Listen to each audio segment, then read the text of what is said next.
बचन सुनी सब नर नारी,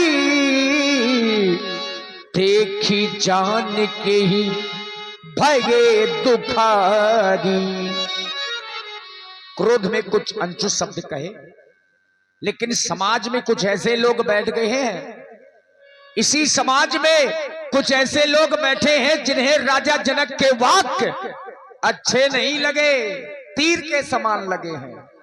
और जिन्हें जनक के वाक्य अच्छे नहीं लगे, उनकी भौहें टेढ़ी हो गई, नेत्र लाल हो गए और होठ कुछ कहने के लिए फरक उठे। माथे लखन कुटिल भई भोहे, रदपट फरकतो नयन रिसोहे। कही न सकत रघुबीर डर, लगे बचन जनुबान। नाई राम पद कमल सिर, बोले गिरा प्रमाण। जनक की घोषणा को राजा जनक ने समाज के मध्य में अनेक घोषणाएं कर डाली। अपने पुत्री के स्वयंवर के लिए, अपने पुत्री के विवाह के लिए इतनी बड़ी प्रतिज्ञा समाज के मध्य में, इस संसार के मध्य में इस धनुष को प्रतियोगिता के रूप में स्थापित किया। लेकिन कार्य की पूर्ति न होने पर राजा जनक अब वीरों का अपमान कर रहे हैं, राजाओं का अपमान कर रहे हैं और कह रहे हैं कि मेरे नगर से निकल जाओ। ये कहां का ज्ञान है, ये कहां की संवेदना है, ये कहां की क्रिया है महाराज, कि यदि आपके घर में कोई अतिथि बन करके आवे और कार्य पूर्ण न हो तो आप उन अतिथियों का अपमान करें। कि तजौ मास निज निज गृह जाहू, लिखा न विद वैदेही विवाहू। यहां से चले जाओ, स्वयंवर समाप्त हो गया। ये विधा नहीं है महाराज, हमारे यहाँ की यह संस्कृति है, हमारे यहाँ की ये सभ्यता है कि हमारे यहाँ अतिथियों को भगवान के रूप में देखते हैं।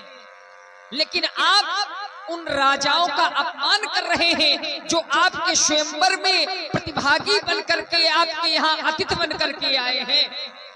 चलो राजाओं का अपमान तो कहीं तक ठीक है, लेकिन आप वीर जाति का अपमान कर रहे हैं, ये कहां तक उचित है महाराज? क्योंकि वीर जाति का अपमान करना मतलब अपने देश का अपमान करना बराबर है। क्योंकि संसार की सुरक्षा वीर करते हैं और वीर वही होते हैं जो देश के प्रति, अपने धर्म के प्रति हमेशा खड़े रहते हैं।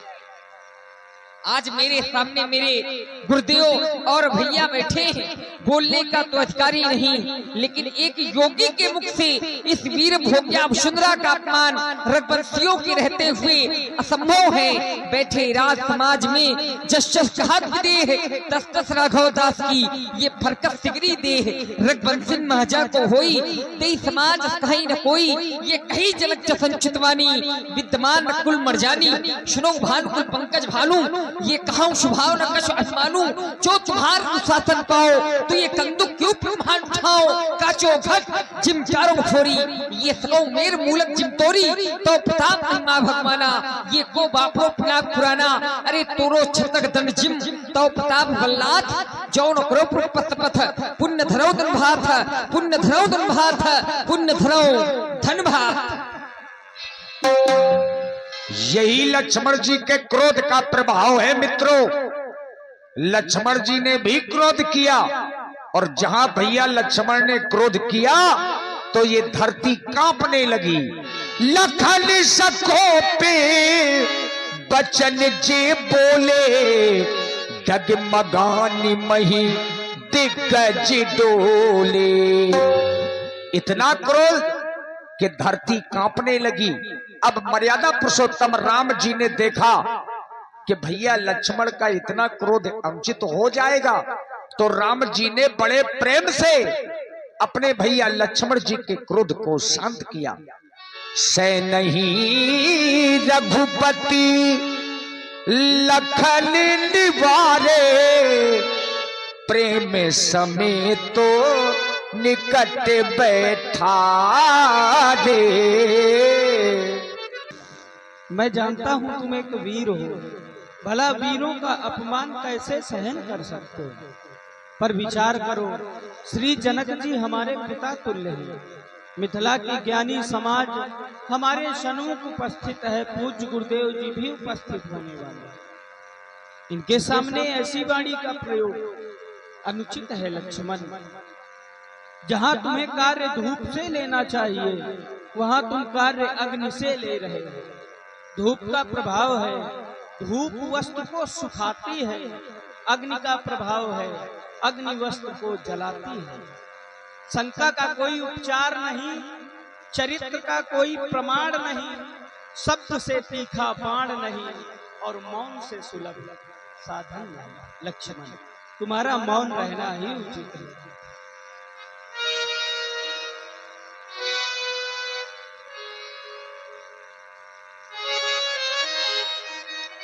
भैया लक्ष्मण, शांत हो जाओ, मेरा आदेश मानो। मेरे भैया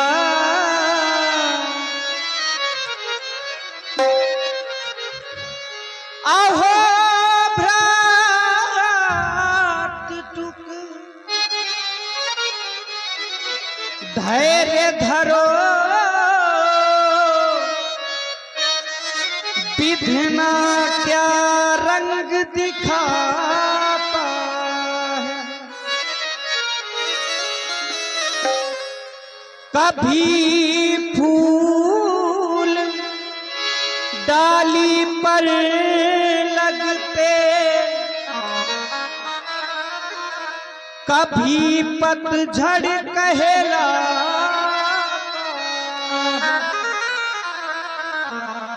शांत हो जाओ लक्ष्मण।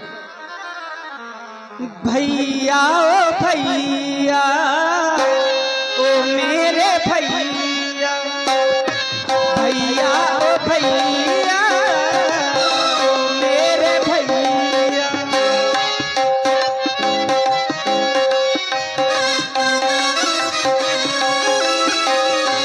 बोलो बचन से ना, बोलो बचन से ना, ओ मेरे भैया, भैया ओ भैया, ओ मेरे भैया।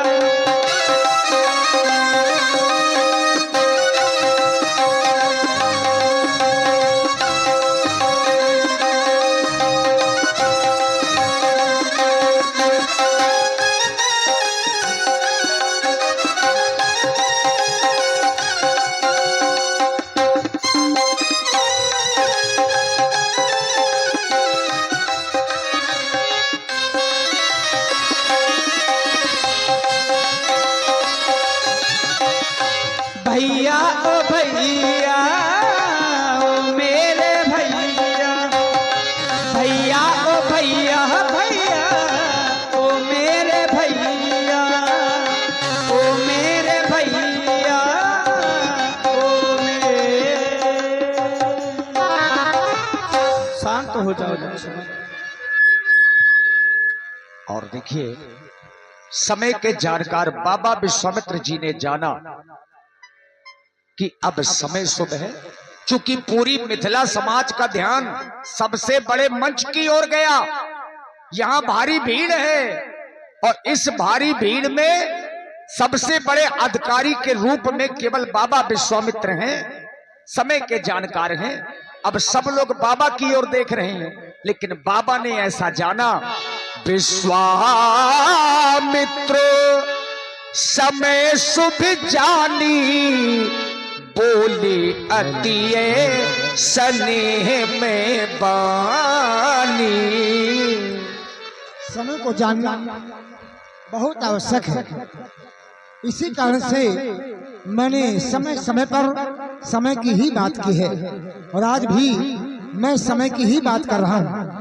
अभी तक यहाँ मैंने बड़ा उथल पुथल देखा, आपस में सभी राजाओं का निरर्थक वार्तालाप, रावण बाणासुर जैसे दिग्विजयी योद्धाओं का आपस में वार्तालाप जनक के द्वारा अनुचित वाणी का प्रयोग, उसके प्रत्युत्तर में लक्ष्मण का क्रोध, ये सब जो हुआ ये शुभ समय का सूचक नहीं है।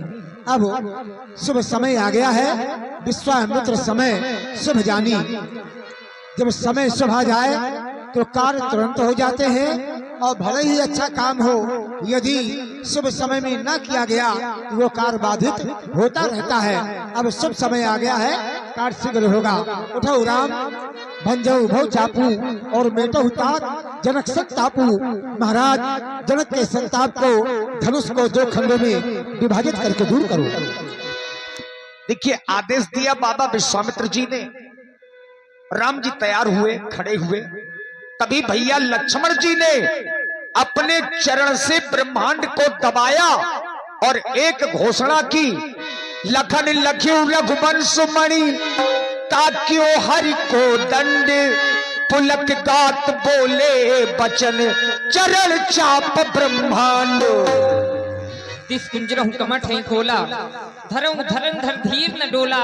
श्री राम चाहई शंकर धन तोरा, हो सजग सुन्याय समोरा। दसों दिशाओं दिग्गज वारा शेष कच्छप इत्यादि सभी सावधान हो जाए, बहुत अच्छे से पृथ्वी को पकड़ ले, क्योंकि मेरे आराध्य श्री राम भगवान शंकर के पावन पिनाक का खंडन करने के लिए बस जा ही रहे हैं।